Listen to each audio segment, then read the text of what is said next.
नमस्कार विद्यार्थियों। आज हम पढ़ेंगे कक्षा 11वीं की पाठ्य पुस्तक हिंदी की में दिया गया पाठ नमक का दारोगा। इसके लेखक हैं मुंशी प्रेमचंद जी। तो चलिए बच्चों शुरू करते हैं। सबसे पहले हम प्रेमचंद जी का परिचय जान लेते हैं। इनका बचपन का नाम धनपत राय था। जन्म 1880 में उत्तर प्रदेश के लम्ही गांव में हुआ। इनकी मुख्य रचनाएं या कहिए उपन्यास जो हैं निर्मला, गबन, प्रेमाश्रम, रंगभूमि, कर्मभूमि, कायाकल्प, प्रतिज्ञा, वरदान, गोदान, ये इनके मुख्य उपन्यास हैं।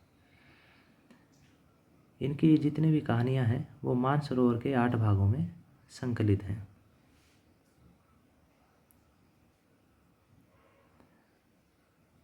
इस कहानी के प्रमुख पात्र वंशीधर दरोगा, बूढ़े वंशी जी वंशीधर के पिता, हवलदार बदलू सिंह, पंडित आलोपीदीन, वकील, जज, वंशीधर की माँ और पत्नी।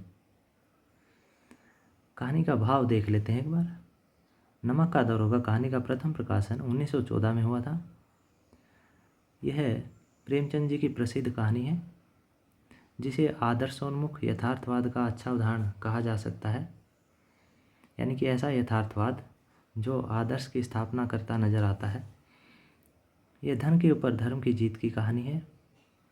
धन पर धर्म की, असत्य पर सत्य की और बुराई पर अच्छाई की जीत भी हम इसे कह सकते हैं। यह कहानी प्रशासनिक और न्यायिक व्यवस्था में व्याप्त भ्रष्टाचार को भी इंगित करती है। ईमानदार व्यक्ति के अभिमन्यु के समान निहत्थे और अकेले पड़ते जाने की यथार्थ तस्वीर इस कहानी में दिखाई गई है। प्रेमचंद इस कहानी को यथार्थ के धरातल पर नहीं छोड़ना चाहते थे क्योंकि उनका मानना था कि इससे समाज में निराशावाद पनप सकता है। मानव चरित्र पर से हमारा विश्वास उठ जाता और चारों तरफ बुराई ही बुराई नजर आने लगती अगर प्रेमचंद इसे खाली यथार्थ के धरातल पर छोड़ देते। इसलिए कहानी का अंत सत्य की जीत के साथ प्रेमचंद जी करते हैं। सार जो कहानी का है कुछ इस प्रकार है।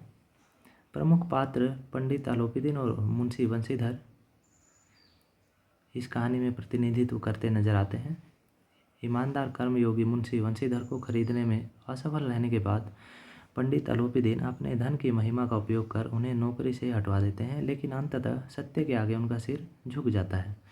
वे सरकारी विभाग से बर्खास्त वंशीधर को बहुत ऊंचे वेतन और भत्ते के साथ अपनी सारी जायदाद का स्थायी मैनेजर नियुक्त करते हैं और गहरे अपराध बोध से भरी हुई वाणी में निवेदन करते हैं। क्या कहते हैं? परमात्मा से यही प्रार्थना है कि वह आपको सदैव वही नदी के किनारे वाला बेमुरब्बत, उदंड किंतु धर्मनिष्ठ दारोगा बनाए रखे। यह कहानी जो है आज़ादी से पहले की है। नमक का नया नया विभाग बना था। नमक पर कर लगाया गया। नमक एक आवश्यक वस्तु थी, उस पर कर लगाया गया, बड़ा भारी कर लगाया गया। विभाग में ऊपरी कमाई बहुत ज़्यादा थी, इसलिए सभी व्यक्ति इस ओर लालायित होते थे। उस दौर में फारसी का बोलबाला था। जो हल्की फुल्की फारसी जानता था उसे आसानी से नौकरी मिल जाती थी। मुंशी वंशीधर ने भी फारसी पढ़ी और रोजगार की खोज में वे भी निकल पड़े। वे भी एक गरीब घर से आते थे, उनकी आर्थिक दशा खराब थी। जब वो नौकरी ढूंढने के लिए घर से निकलते हैं तो उनके पिता उन्हें सलाह देते हैं, बेटा घर की दुर्दशा देख रहे हो, ऋण के बोझ से दबे हुए हैं, लड़कियां हैं, घास फूस की तरह बढ़ती चली जाती हैं। मैं कगारे पर का वृक्ष हो रहा हूँ, न मालूम कब गिर पड़ूँ। नौकरी में ओहदे की ओर ध्यान मत देना, यानी पद की ओर ध्यान मत देना। यह तो पीर का मजार है, निगाह चढ़ावे और चादर पर रखनी चाहिए। यानी वो कह रहे हैं कि रिश्वत पर निगाह रखनी चाहिए। घूसखोरी की सलाह अपने पुत्र को दे रहे हैं जो कि हमें कहीं से भी उचित प्रतीत नहीं होती। उनके पिता ने घर से निकलते समय उन्हें बहुत समझाया, जिसका सार यह था कि ऐसी नौकरी करना जिसमें ऊपरी कमाई हो और आदमी तथा अवसर देखकर घूस यानी रिश्वत जरूर लेना। तो वे अपने पिता का आशीर्वाद लेते हैं और चल पड़ते हैं। उनके पिता कहते हैं कि जो वेतन है वो तो पूर्णमासी का चांद की तरह होता है, जो एक दिन पूरा दिखाई देता है, उसके बाद घटते घटते लुप्त हो जाता है। ऊपरी आय को बहता हुआ स्रोत बताते हैं जिससे सदैव प्यास बुझती है। वंशीधर पिता से आशीर्वाद लेकर नौकरी की तलाश में चल पड़ते हैं। भाग्य से नमक विभाग के दरोगा पद की नौकरी मिल जाती है, जिसमें वेतन अच्छा था, साथ ही ऊपरी कमाई भी ज़्यादा थी। ये खबर जब उनके पिता को पता चली तो बड़े खुश हुए। मुंशी वंशीधर ने 6 महीने में अपनी कार्यकुशलता और अच्छे आचरण से सभी अधिकारियों को मोहित कर लिया। वे कर्तव्यपरायण थे, ईमानदार थे, कार्यकुशल थे, तो उनके जितने बड़े ऑफिसर थे सभी उनसे बड़े खुश हो गए बहुत जल्दी ही। तो एक दिन जब वो अपने ऑफिस में थे, रात के समय, जाड़े के समय, एक रात वंशीधर अपने दफ्तर में सो रहे थे तो अचानक गाड़ियों की आवाज़ और मल्लाहों यानी नाविकों की कोलाहल से उनकी नींद खुल गई। बंदूक जेब में रखी और घोड़े पर बैठकर पुल पर पहुंचे। वहां गाड़ियों की एक लंबी कतार पुल पार कर रही थी। उन्होंने पूछा, किसकी गाड़ियां हैं? तो पता चला पंडित अलोपीदीन की है। मुंशी वंशीधर चौंक पड़े। पंडित अलोपीदीन इलाके के सबसे प्रतिष्ठित जमींदार हैं। उनकी उस इलाके में खूब चलती है, खूब रोब है, लाखों रुपए का व्यापार था। वंशीधर ने जब जांच की तो पता चला कि गाड़ियों में नमक के ढेले के बोरे हैं, यानी मोटा नमक है, साबुत नमक है। उन्होंने गाड़ियां रोक ली। अलोपीदीन को बुलाया जाता है। पंडित सारे संसार में लक्ष्मी यानी धन को प्रमुख मानते थे। न्याय नीति सब वे लक्ष्मी के खिलौने मानते थे कि धन के आगे न्याय बिकाऊ है, नीति बिकाऊ है। उसी घमंड में निश्चिंत होकर दारोगा के पास पहुँचे। उन्होंने दारोगा से कहा कि हमारी सरकार तो आप ही है, हमारा और आपका तो घर का मामला है, हम कभी आपसे बाहर हो सकते हैं? मेरी सरकार तो आप ही है। आपने व्यर्थ ही कष्ट उठाया। यानी वे उन्हें रिश्वत देने की कोशिश करते हैं।